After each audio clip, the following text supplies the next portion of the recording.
Amazing. So, what's it called?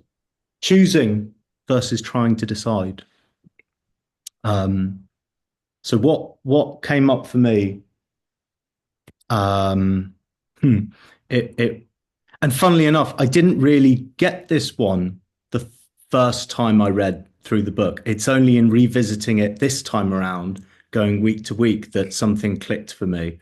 Um, I was stuck in sort of the etymology of the words, like, well, what's the difference between choosing and deciding? And then I was like, no, this for me is like thinking versus action, and choosing is there's a statement in that I think we make to ourselves, like, okay, no, I'm choosing this, and then the next step is actioning on that choice. It's taking that and running with it and creating with it. Is trying to decide. It brought up, and so many examples from my life have been coming up today, of all the times I've done nothing rather than something because I'm in this sort of paralyzed state of thinking and trying to work out if it's going to work, if it's a good idea, what all the variables could be, what are the upsides, what are the downsides. And there's a great saying. I don't know if it's a saying. Quite honestly, it's a meme that I saw on Instagram, but it seemed particularly profound enough for me to save it to my laptop. Um, you can't you can't plow a field by turning it over in your mind. And that sums up this chapter for me. It's like it's a check-in, a three-page check-in of like, are you are you taking action or are you thinking about action? Um, so that's the big one that came up for me.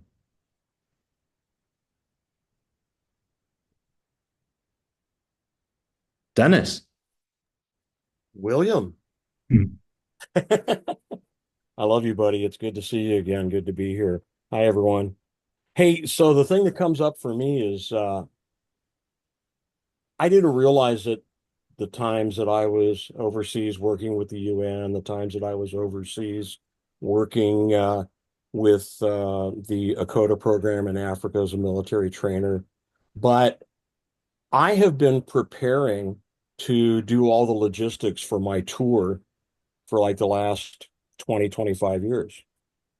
And it's really kind of cool to be in the middle of that and then read this next section about choosing, because I'm finding that there's a lot of mechanism set up for travel that affords you the opportunity to make errors and refine what it is that you want to do.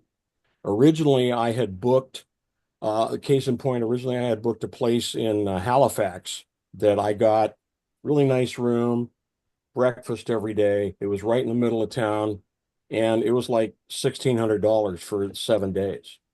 Then I did a little searching, and for $500, I found a lesser two-star hotel that I could go like grab a cup of coffee in the lobby and move forward with that. So one of the things that this really spoke to me was that first of all, I have a lot of experience making choices, and to sit there and agonize over doing that rather than deciding to do something.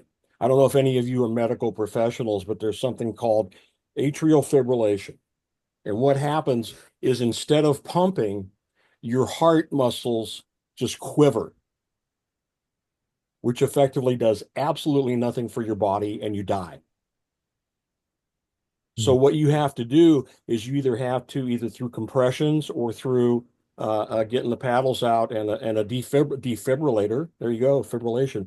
Defibrillator start the heart back into what it's supposed to be doing normally. So when you come to a juncture, when you have an opportunity to make a choice, make a choice. Often your subconscious mind has already worked out all the shit that you need to work out. Trust in you, trust in the universe, whatever you believe it to be, and go for it. And so that's how this section spoke to me, and I really love that Steve spoke succinctly and directly. And every one of those little sections was its own separate little nugget in a handful of gold that you got out of this chapter. And thank you, Sir William, for sharing all this stuff with us. Man, thank you for being here and being part of the gold mining effort. That's a really powerful analogy when you that, and I suppose the just visualizing a heart in my mind, it pumping away and doing what it is supposed to do versus quivering.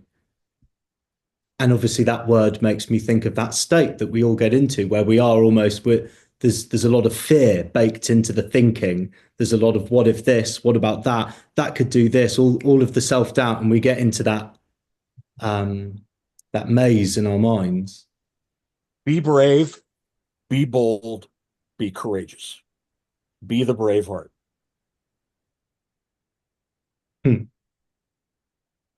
Thank you, Dennis. Thank you. Chris? Hey everyone, lovely to see you. I remember the first time reading this section of the book and um, flashing red lights. This inability to decide or to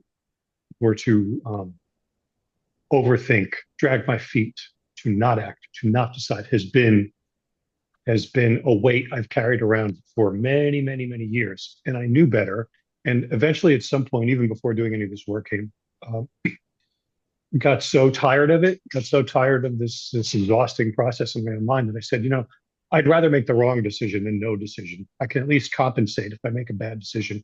But this bit of just constantly scanning for more information or more signs from the universe sucks. It sucks.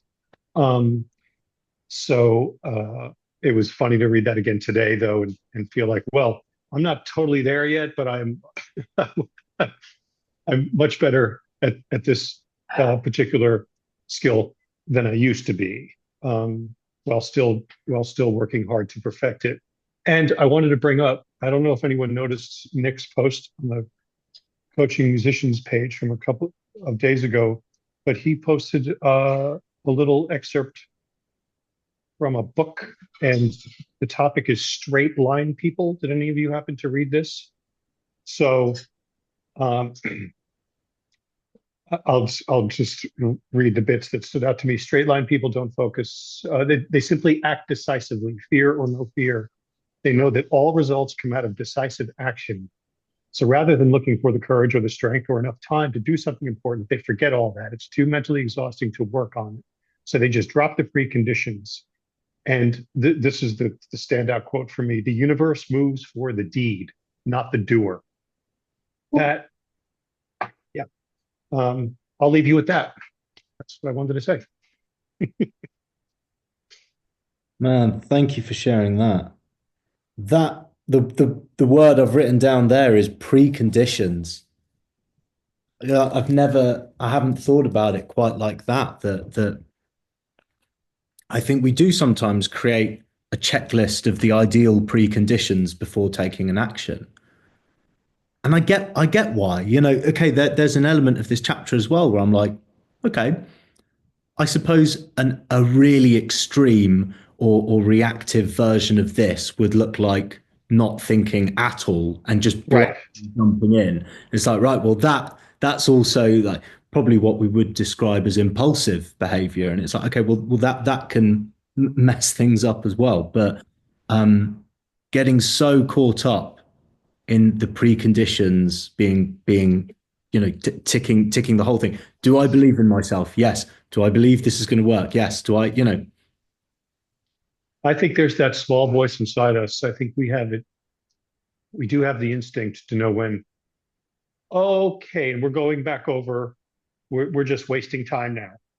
You have about all the information you're going to get before you make this decision, whatever it is. So what are you going to do? I think it's built into us, but we have to learn to listen for it. Hmm. Hmm.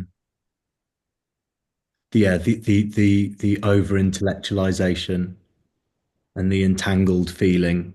I think that that can be the clue when we start to feel that. I think that we can almost feel the physical symptoms of that, a bit of tightness in the chest. I think our shoulders tend to drop and we'll get all, scrunched up like our thoughts. Yeah. Thank you, Chris. Karen. Like, do you want us to just do like, the first bit and then all have a chat about the second bit, or just lump it all in? That is a good question. I think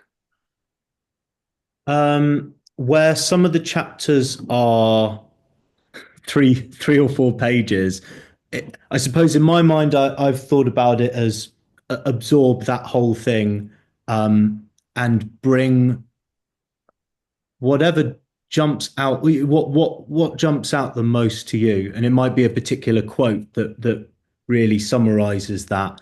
It could be the feeling that comes up after reading a chapter, and I think maybe for the longer chapters where it's sort of 12, 14 pages, it might be, that's done over a couple of calls. And it's like, okay, let's look at the first three or four mini segments within the chapter.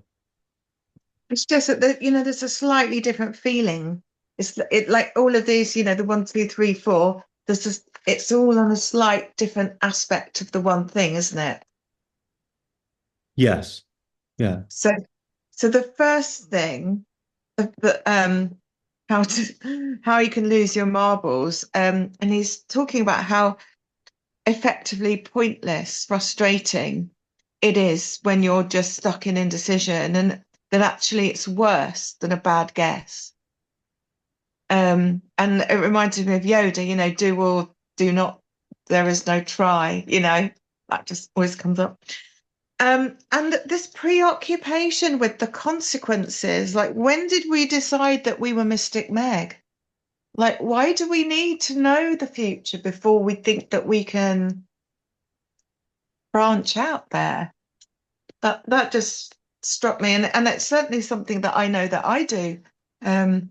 I almost want to know some of the details so that I can prepare for them, which is ridiculous because most of my life I can just trust in, my ability to adapt. So why would it make any difference? And it's not all decisions. It's the ones where, it's the big ones, isn't it? The ones where they really matter.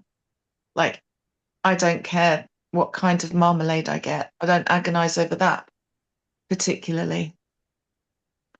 And there's something that just struck me, and I think it was Dennis that, or was it Chris? Not sure. Anyway, it's all about, you can't steer a stationary vehicle.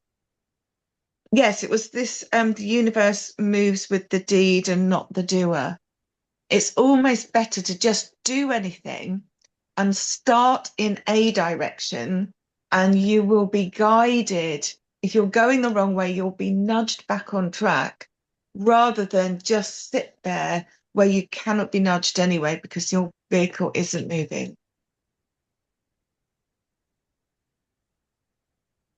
And then the other thing, of course, is like, there is no bad decision. Just make it a good one. Even if it's, I've learned, like Edison, 1,000 ways to not make a light bulb. Yay.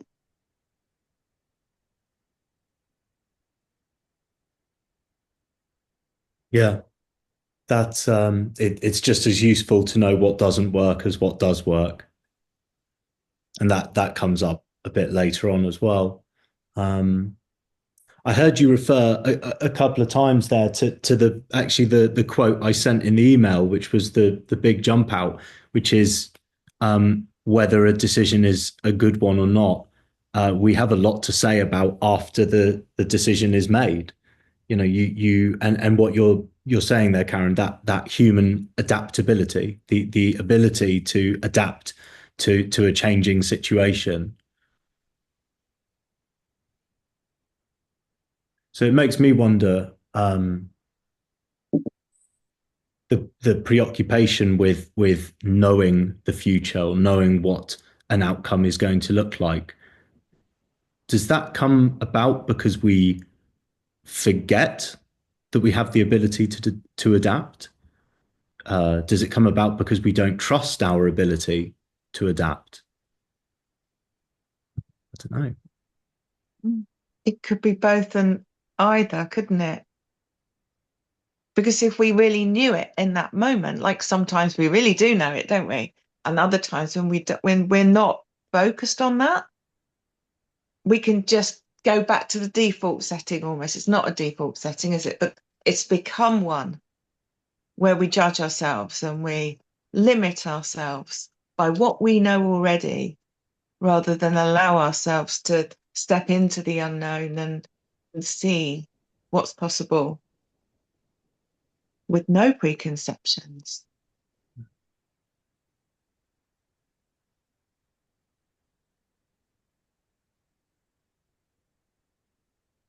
This is making me think about. I don't think we have any jazz musicians in the room, do we, Chris? You the whole backbone of jazz is frequently stepping into situations where there's going to be moments of freeform, or there's going to be a standard chord progression from the real book or something. But you know, you don't know when it's going to be your turn, and you're off. And I'm wondering what that experience is like, given what we're talking about in that moment. Does this come up, or because you're already playing, are you already loose and in flow, and the channel's already open? Well, Neil said something the other day, and he is a jazz musician, isn't he? He said something the other day about the joy and the just expression and the just being. And that's what keeps you going, because you know your chops, don't you? You know your chords, you know how to play. And then you're not thinking about how to play, you're just in the moment. Or you're not, you're in your head. And when you're in your head, then that's very hard, because then you're judging your ability, you're overthinking, you're not living in the joy of it, but overthinking, criticizing, analyzing. And the opposite of I mean, I've only seen jazz once, like really, really seen it. And that was in Topanga Canyon. And oh my gosh, I don't really like jazz music much. I've never known such joy watching this trio. It was just joy filled beyond. And one of my favorite gigs, just because of the utter joy, which you don't get all the time.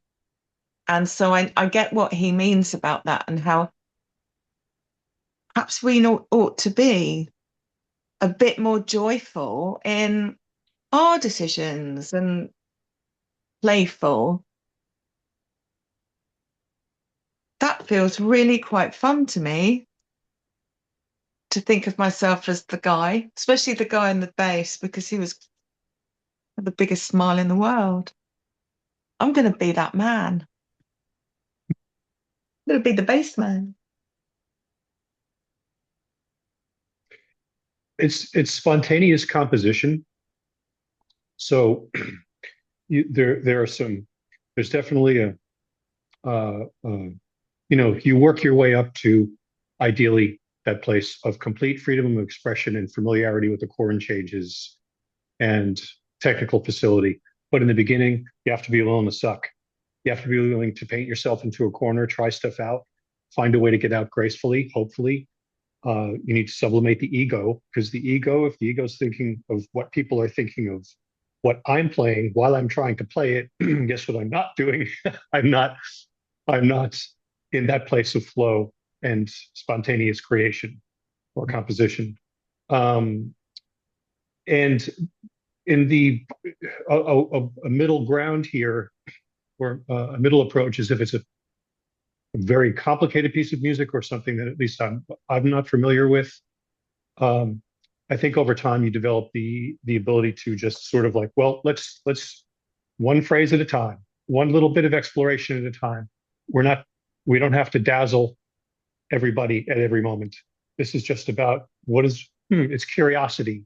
It's tapping into that curiosity and being patient and slowing down rather than just trying to get your fingers to move and provoke some sort of reaction from the audience or from your fellow players. But it's on the other side of it, though, you get to look back and evaluate your own performance and say, that wasn't perfect, but it had a spirit to it. And I didn't like most of it, but that 20% that I liked, I got to go back and try to remember what I did there because it was worth, it was, worth maybe revisiting and not be precious about it and try to stay in that beginner mind. That's about the only way I could explain it. Thank you. And you've given me some things to write down and think about. And I just joined those dots there. I thought, well, people who are so who are craftsmen and women in an art form that is so frequently in the moment. What can we learn from them and apply to this discussion? So thank you. There's something that just hit me when Chris was talking about, because I am not a jazz musician and heavy metal drummer, like couldn't be more opposite really. But when I hear it, it looks like, like when they say freeform, you can, like, there's no wrong note. You can do a clashing note. And as long as you resolve it, ultimately, it's fine.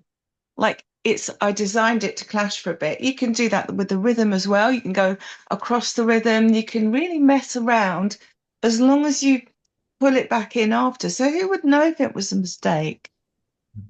As long as you end on the right, or bring it in for a bit, rejoin the rest and then go off again. Like, who'd know? And to put a slightly finer point on it, jazz is a process. I mean, it is a genre of music, as we know too, but it also describes that process of improvisation, which we think of as going off the page, but a very this freedom that we look for in music making. I'm going to take it outside the jazz idiom because not everyone likes jazz or listens to it, but no matter what style of music you play, there's always going to be some spontaneous creation happening, and interpretation, and even in the Elizabethan era, if you were given a piece of music to play, you would be judged by your teacher and by other music professionals of the day, all based on your improvisations. Like, I know what's written there. What can you do with it? How can you make it different this time? If there's a repeat sign, I'm going to go back and play the same thing twice. How do you not make it sound exactly the same this next time? So it's that freedom within boundaries. The boundaries matter. And also, I think over time, there's one example that comes to mind. There's a friend of mine. I'm a huge Thelonious Monk fan, and if you approach Monk's music at first, it sounds very clunky and dissonant and left-footed until you study it and you realize there's actually a logic to what's going on here. And I have a friend who discovered Monk later in life and thinks that he's become such an enthusiastic devotee that he's trying to take what he's hearing from Monk and superimpose it on his own playing. But the truth is he's just playing sloppy and not really getting the essence of it. But it takes so yeah, I think it takes paying close attention to, well, is this just free expression, or are we just rambling here, or are we misinterpreting too? Because that's possible. Thank you, Chris. Thank you, Karen. Jeff, love to hear from you.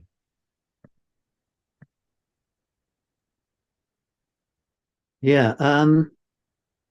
Thanks everybody so far, and thanks Karen for asking whether we're lumping it all together or we're doing it a little bit at a time, because I've sort of lumped stuff together, if that's all right. So if I just look back, and I'm just going to refer to my book.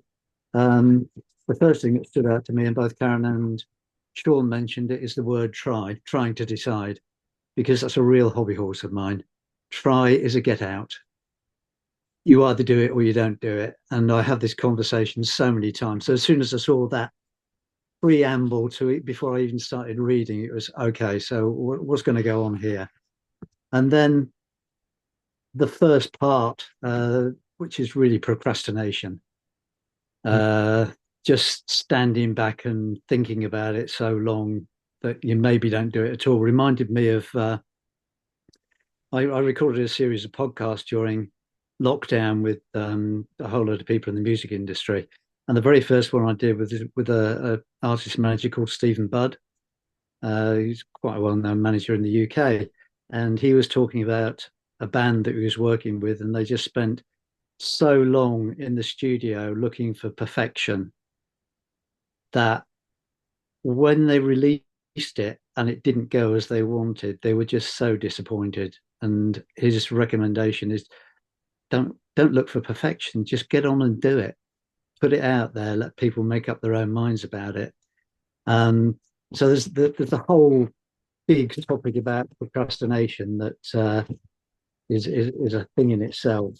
And then in section 4, I don't know what they're called, sections, I guess, section 4, with the Alan Watts piece, where he refers to Alan Watts. The first thing is, I love Alan Watts. I think he's phenomenal. I love what he says. And that his example took me straight into the mind of a child, which I've been talking to a lot of people recently. We grow up with no preconceptions. We're born with nothing. And then society, first of all, our parents, and then our friends, and then our teachers, and then society beat all that out of us to the extent that we don't know whether we take a step forward or we don't. And so we don't. And for me, that, well, let's just break the glass, just get on with it, because that's all they know. And it's something which I constantly challenge myself about. And I post quite regularly on LinkedIn, and one of the things that has come up so frequently is let's get on with it, take action. Everything comes back to, yeah, it's good to have some thoughts and some ideas, and if it's going to be dangerous, then we need to reflect on it. Most of the time, just get on with it and do something about it. Otherwise, nothing's going to change. And I think I think maybe Dennis put in somebody put in the chat, once things start moving, they keep moving. It's the law of physics. But if they don't start moving, nothing happens. So it just stays the same. And if you do what you've always done, you get what you've always got. So there's a whole bunch of things in there that stood out to me. And those are a few of them. But yeah. What you just said at the end, if you do what you've always done, you'll get what you've always got. Yeah. Yeah, love that. Amazing.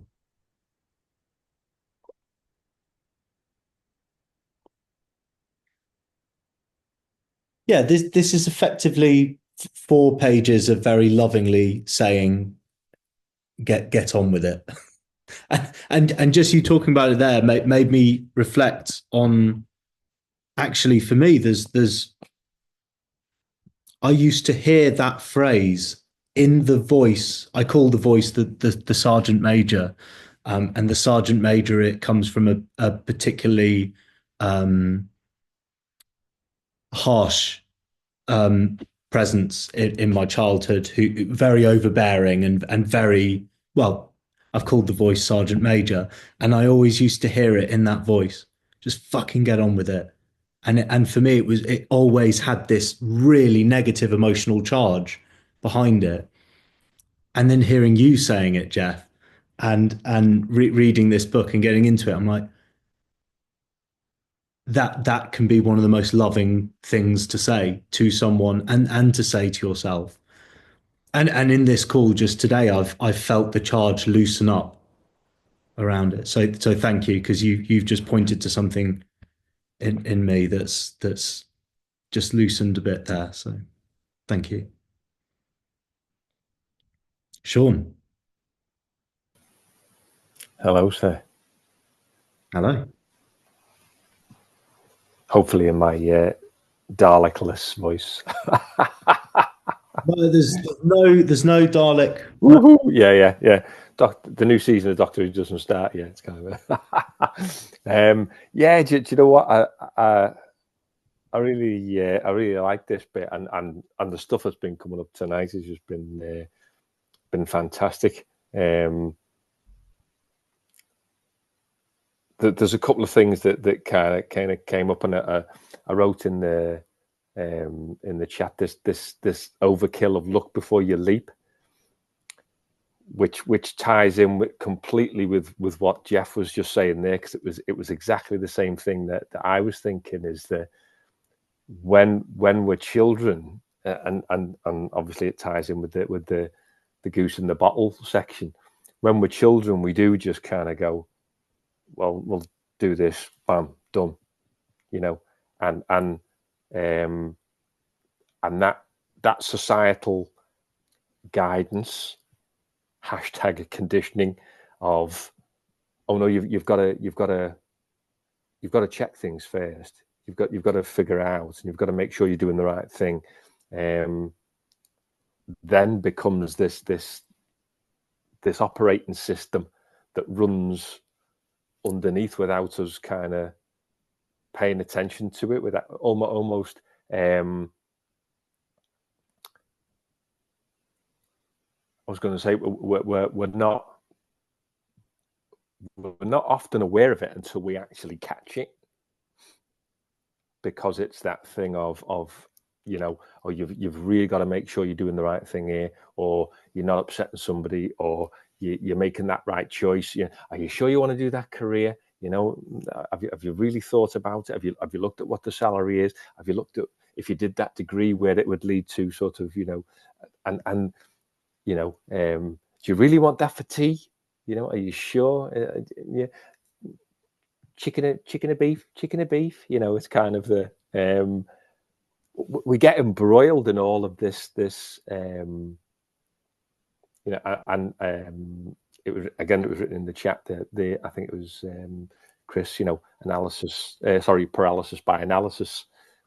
We get whipped up into that thing of we end up not doing anything because we're so caught up in the decision making process,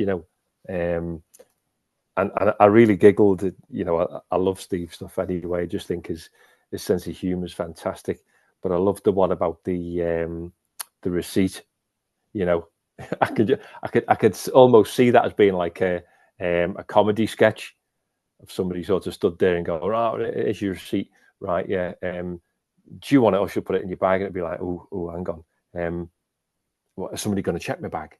So I've got to, oh, right. Well, if they're not going to check my bag, right, well, do you want to give it to me? Right. Should I hold it now? Or do you want to keep hold of it until I've decided what?" And you can see this kind of the comedy in it of going, but actually that's that little dance that we do in so many different things in life, it is, it's interesting, because if we were an observer watching it, and I think it was something that it might have been when Jeff was talking about the childlike thing, and it's this idea of whether a decision is an important one or not, or was it I can't forget who mentioned it now, because that's how my brain works. Somebody mentioned it sometime somewhere. If it's a no-brainer decision, it might have been you, Karen, maybe. If it's just kind of like, what color are you choosing to paint the wall? Blue or red? Right, let's go blue. Paint the wall. If it's not something that kind of really is going to influence the universe and matter so much, we find it really easy to just choose. But then as soon as we start layering some form of meaning on it, or what's it going to mean about me, or what's it going to mean about sort of what I stand for, or what's it going to mean about sort of my ability to create, or, you know, whatever kind of subtext we then put to it.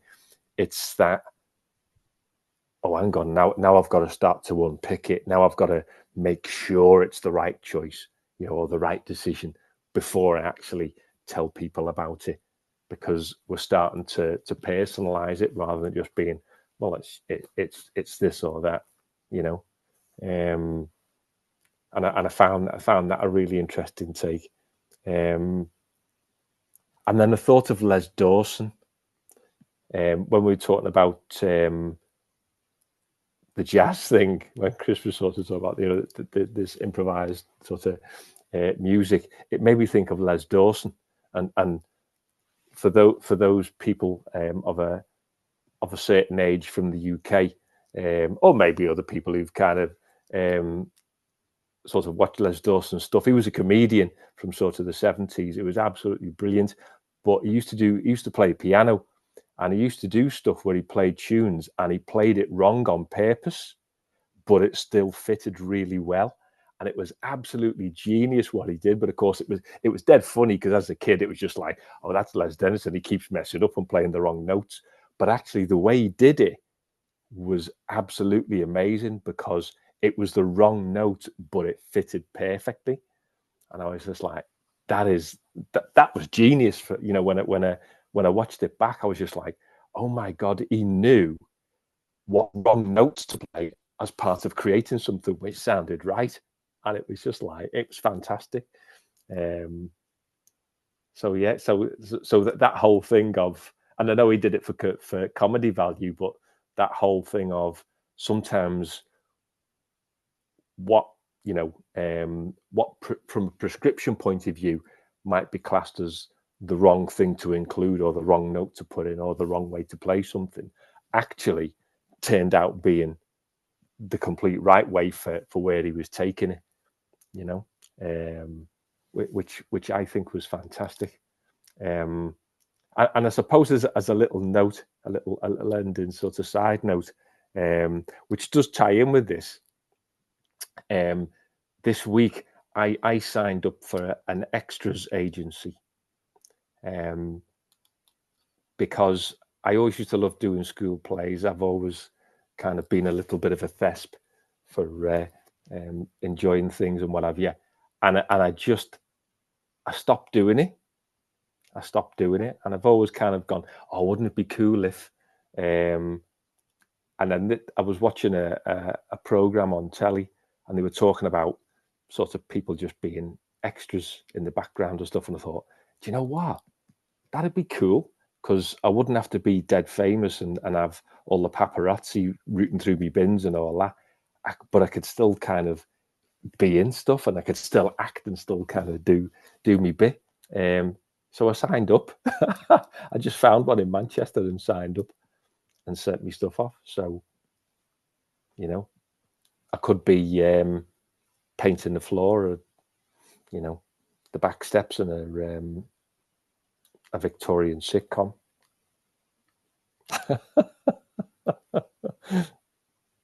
Taking action. Taking an action, yeah. Brilliant. Thank you. Cheers, mate. Thank you. I saw just in the group there, Karen, you asked to ask a question. I know you need to go in a couple of minutes. Sash, is that okay if Karen just asked something?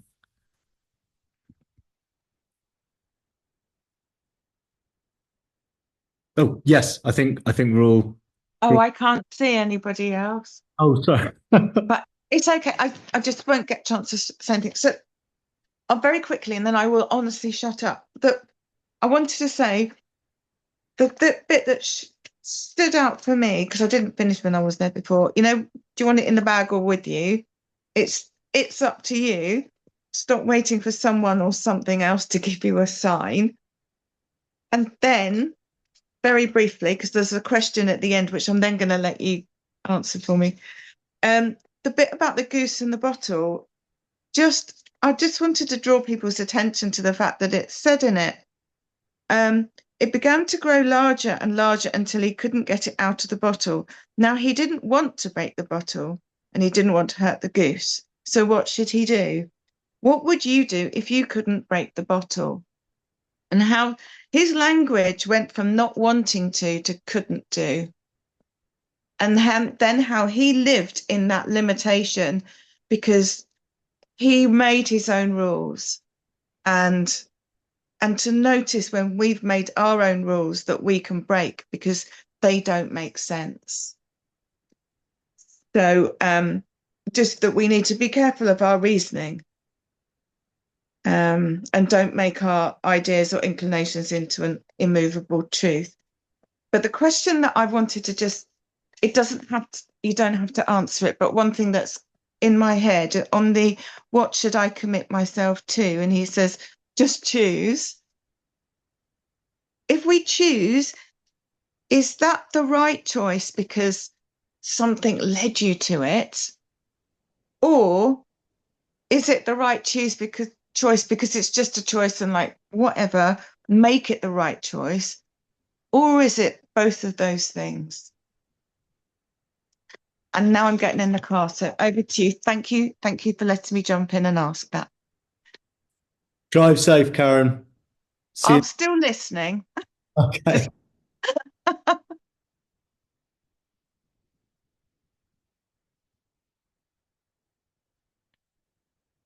So I'm gonna, Sash, we're gonna come to you first. I'm just gonna repeat the question. So what was it a good, help me remember it. So is it a good choice because we took a choice? And yeah, because it was good and it was instinctual and it was led because you knew it inside you that it was good. So you chose you made the right choice versus because it was just the choice that you made and you made it good. Okay. Or a bit of both. Let's let that one hang in the air for Sash, I'd love to hear from you. Yeah, a couple of things actually. Thing that Karen just mentioned, I noticed the language as well. I saw like maybe a slightly different version, side of it. What I thought was that where he changed the word to couldn't, I felt myself that like you have to save the goose. Like there's no way, like you can't. Sorry, the other way around. You can't break the bottle. Like you felt it like someone else was telling you that's not an option. And what I really loved is where where the child said just break the bottle, having that instinctual kind of feeling. What people were saying earlier is that a child just kind of feels it and they haven't been conditioned out of it. Is that the child heard that you can't do that and made the decision instinctually to say, well, I'm still doing it anyway. I'm going to break the bottle, even though like the adult felt like it was like, oh no, I can't do that. I have to try and find a different solution. That it doesn't actually work. There is no other solution, and kind of then went into those variables and trying to find a solution that he felt wasn't possible. So that's something that really kind of stood out to me. And then there was another part. I can't remember exactly word to word, but it said, if you're always thinking, you're never living. And that bit really kind of stood out to me. And there's two examples that I had in my head that came up. And one for me previously is I used to really struggle in like social situations and going out with friends with large groups. And I remember being so in my head about what I was saying or how I would show myself or show up in a conversation. I kept thinking, okay, how am I going to reply to that? What am I going to say? Or how can I be interesting here in this conversation? And by the time I actually thought of what I was going to say, they've moved on. It was irrelevant anymore. And then I just kept going and going and going. And then I realized I was like, I haven't spoken for half an hour. And then kind of over time started to realize that and kind of practice like meditation in the moment of just enjoying, where I was, and kind of looking back on that, I thought that was quite interesting of how many moments of life that you miss out because your your mind's doing that. And it also reminded me of if anyone else kind of has this at a restaurant where you're trying to pick your meal. And if you've got your own limitations that say like you're in a position that you have no money or less money, you don't go out as often, and you get the menu and you think, oh, I have to make the best decision here, I have to go for the right food, especially if it's a restaurant that you've never been to before. You know, oh, if I choose the wrong thing, I've just spent all this money on this food and then it doesn't taste good, or I didn't like it, or, you know, and that just really reminded me of it. And then if you don't have those limitations, you've got a bit more money, you kind of think, oh, well, that's okay, I can come again and I can get that one the next time, and it's all right, like nothing bad is going to happen. And I thought that was kind of a great example of, yeah, the way that we put risk involved, like our own risk or limitations to it, to then being pulled into those kind of decisions and being stuck between two things because we put a lot of risk in the kind of bucket of like thinking through it. Yeah, so those were the two things that kind of really spoke to me. If I'm hearing you, it's that and a few other people have pointed it in this direction as well. The meaning that we attribute to a decision. It's like this decision equals, and then fill in the blank however you wish, and make it as much about you and the world and life and what people think about you, etc. Okay.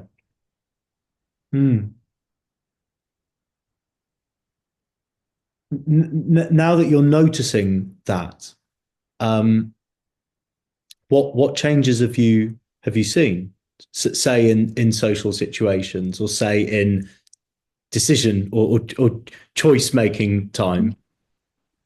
Definitely in social situations, I've found myself more at peace and enjoying moments and laughing more with people and being able to be a part of the conversation, and not worrying as much about being present enough or providing something either intellectual or funny, or, you know, the way that I was presenting myself, and not being as caught up in my mind about the value that I bring to a conversation and value that I bring to a social situation, and just actually enjoying it. And then I found that off the back of that, I've actually provided more value in the long run, and just kind of been able to let loose and just enjoy it and have better relationships off the back of it as well.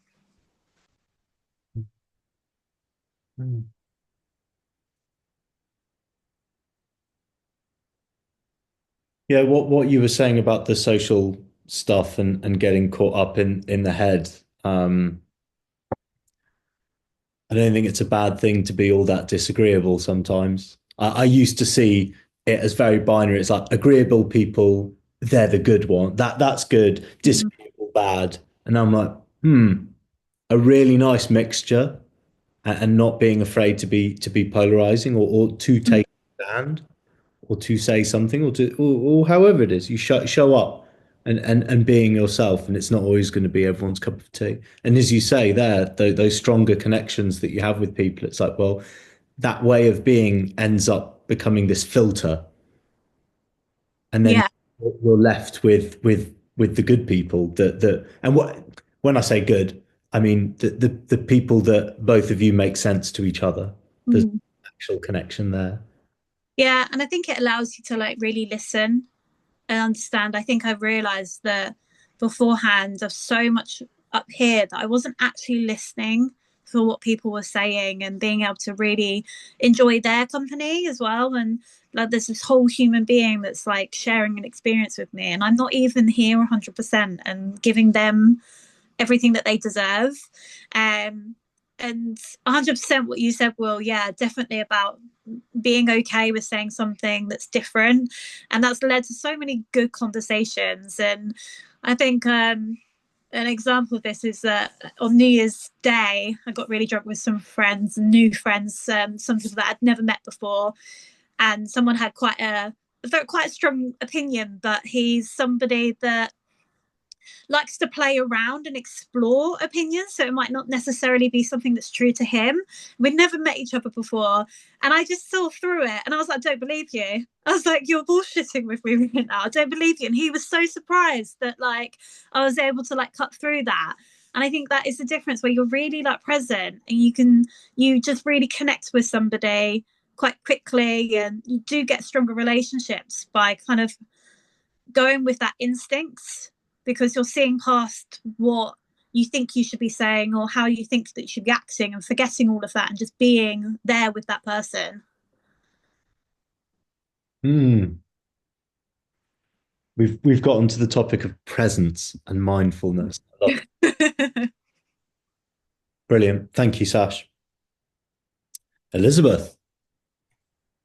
Yeah, thank you. Thank you, Sasha. I can relate to what you were saying about waiting until the right time to say just the right thing, and this idea of the thing needs to be the right thing, like the perfect thing, right? And so much of what really spoke to me in this section was about ready.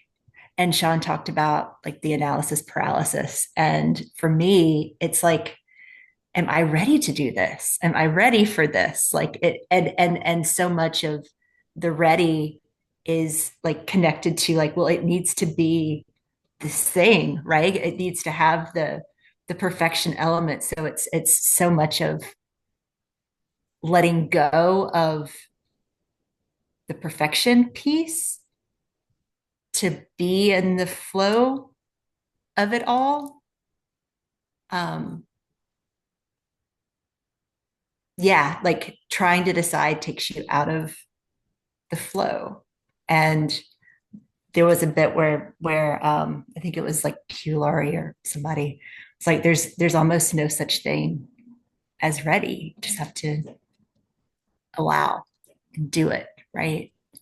And Chris, when you were talking about jazz, where I was thinking was, how do you know, like you study to be a jazz musician, you have to have a real command of technical music, and like when you're ready to like go out and let yourself experiment and be in the flow and completely improvise. Like for me, I've never played jazz, but there, where it all comes back is like not having to come up with like the perfect reaction to what like the previous person was playing, right? Or not coming up with like just like your flow and whatever that thing is. Yeah, that was a bit that really spoke to me.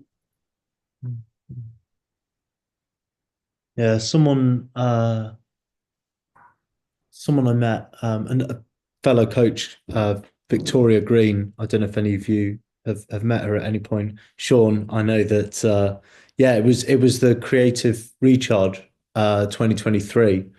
And before going on the retreat, we all tried, and I failed to have a conversation with everyone before actually arriving at the retreat.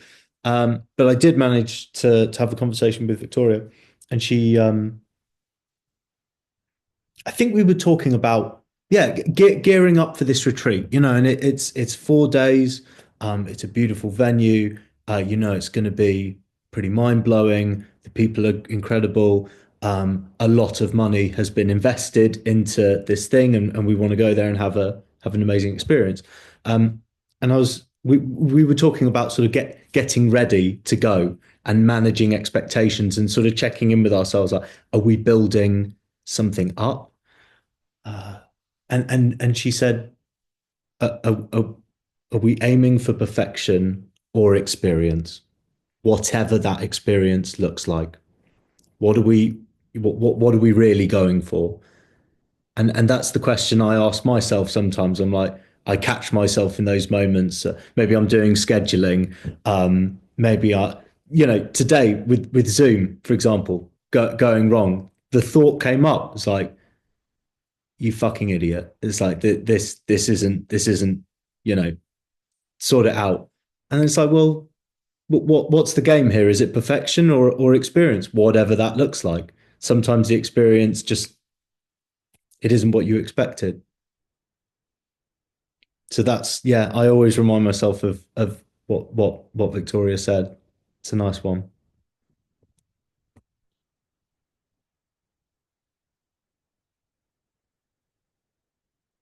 Was there anything else you wanted to share, Elizabeth? No, that's it. Thank you. Thanks. Chris? It seems to me that what we're looking to do in these moments is to stretch a little bit farther out than we're comfortable. And another analogy that comes to mind for me, my athletic endeavor is rock climbing. And there's a style of rock climbing, for those of you who may not know, called lead climbing or sport climbing, where you're installing your protection in the rock surface as you go. But every time you install the protection, you are then having to climb above it. So you climb above it, you're still protected, you're still safe if you've done your job and you've attended, attended carefully to the installation of the protection as you go. So you will be caught if you fall. It won't be pleasant, but you'll be caught. And it's the same thing when we were talking before about music. It's like, well, let's push a little bit farther out here. Then we're ready to go. And in making these decisions, like, who am I going to be on the other side of this decision? I'm going to, for sure, I'm going to learn something from it. If nothing else, I learned that I'm a person who can make a decision and then deal with whatever the outcome is. And more often than not, when we get to that place of some confidence in our own decision making, we can then say, well, it didn't go as planned, but I know why, and I know what I would do different next time. Or, that was actually okay. In fact, things turned out better than I imagined, and I didn't wind up sitting around anymore, scratching my head, wondering what to do. It was just act, decide. And that all, I think, contributes to in a very meaningful way, to our personal growth over time. Thank you. Okay, so we've got, just over 10 minutes. Is there anything else in this choice that people want to share? I do have an exercise up my sleeve for such occasions as this, but is there any more that wants to be spoken?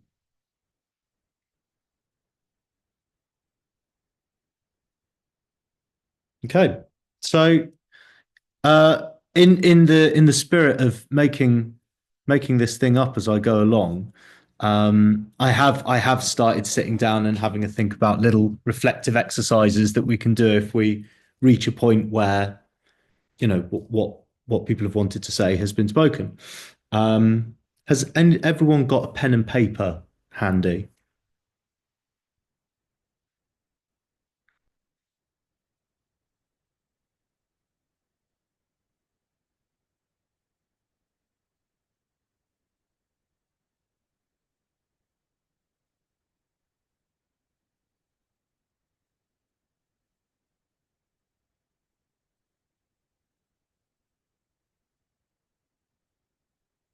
I think we're all good, and we'll just wait for Sash to come back.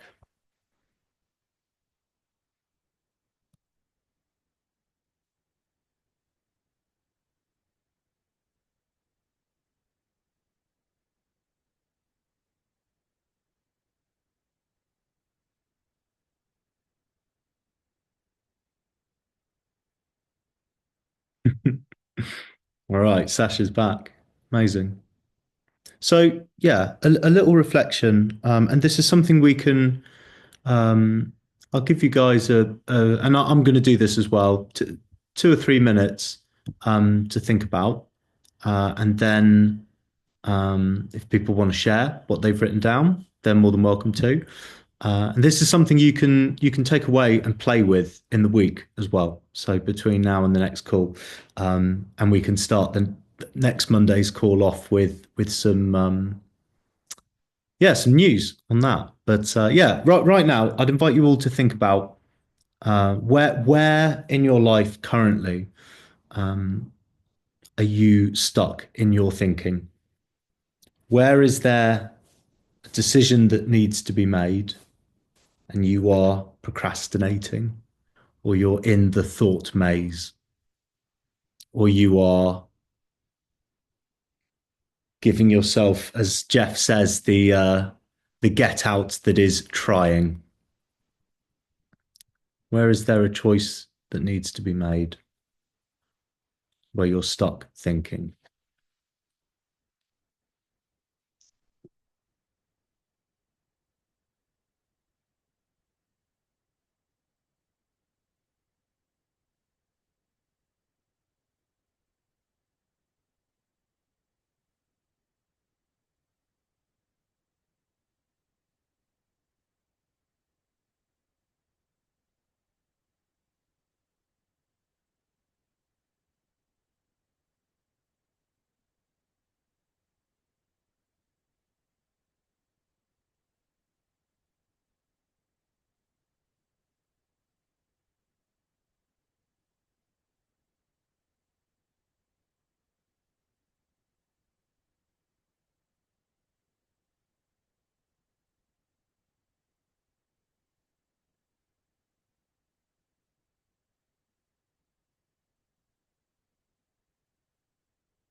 So I'll give you guys one more minute, and then we'll hear from anyone who wants to share, starting with Dennis.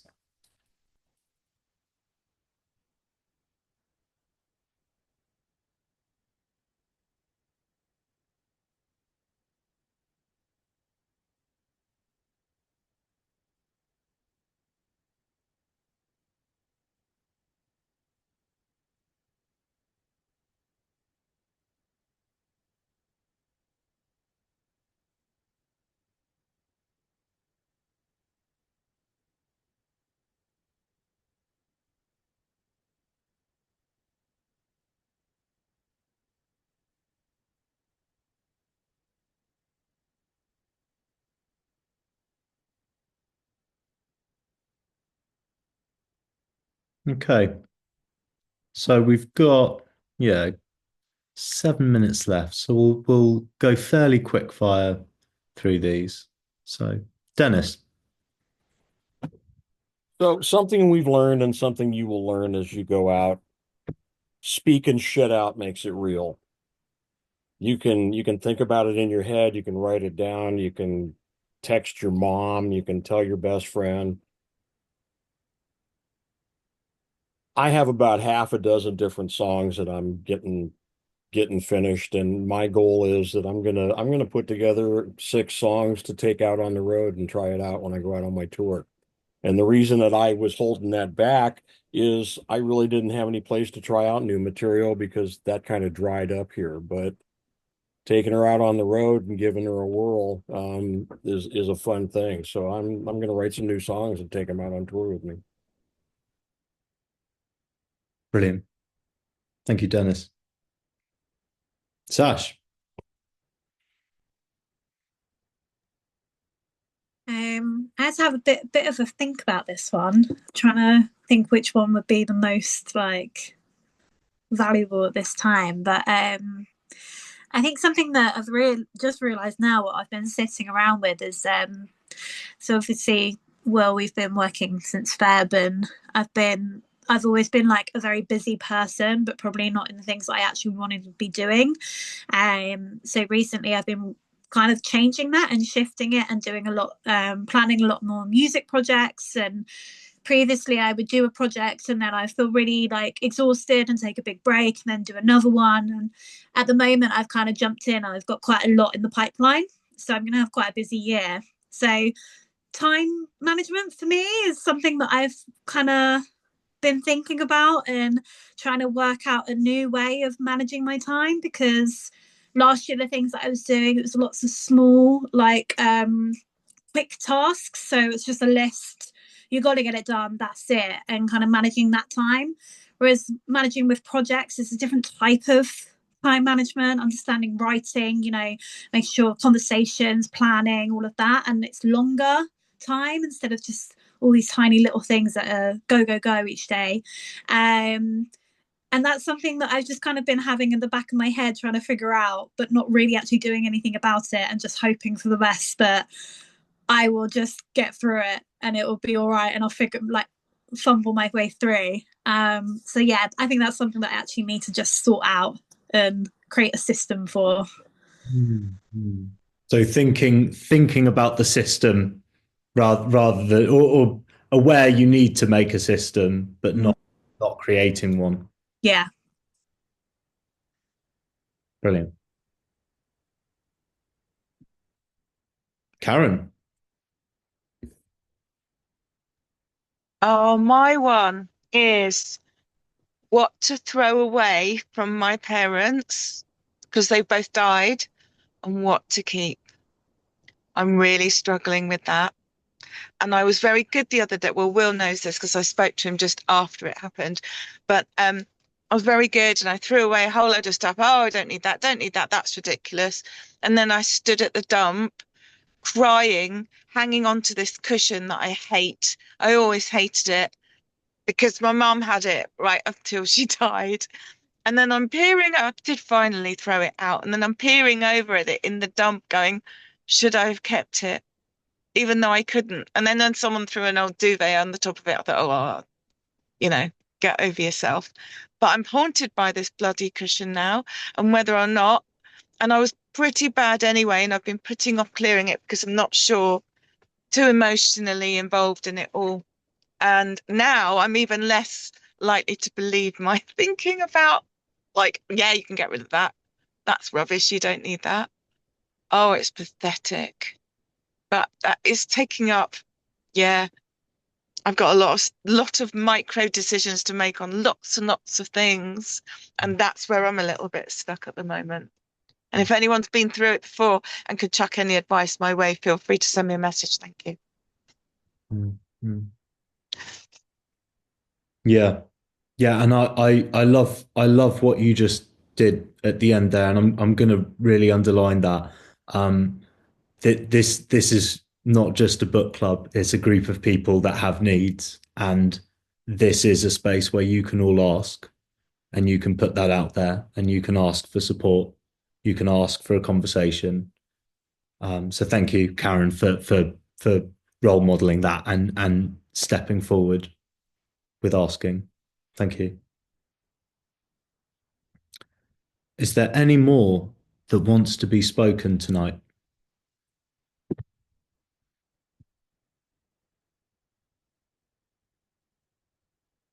No. I think on that note then we'll close the curtain on the second Crazy Good Book Club call. Thank you very much, everyone. Thanks, Will. Thanks, everybody. Good to see you. Cheers, See you Will. next week. See you, everyone. Have a lovely evening. Yeah. You too. See you later, folks. Ta-da. Cheers.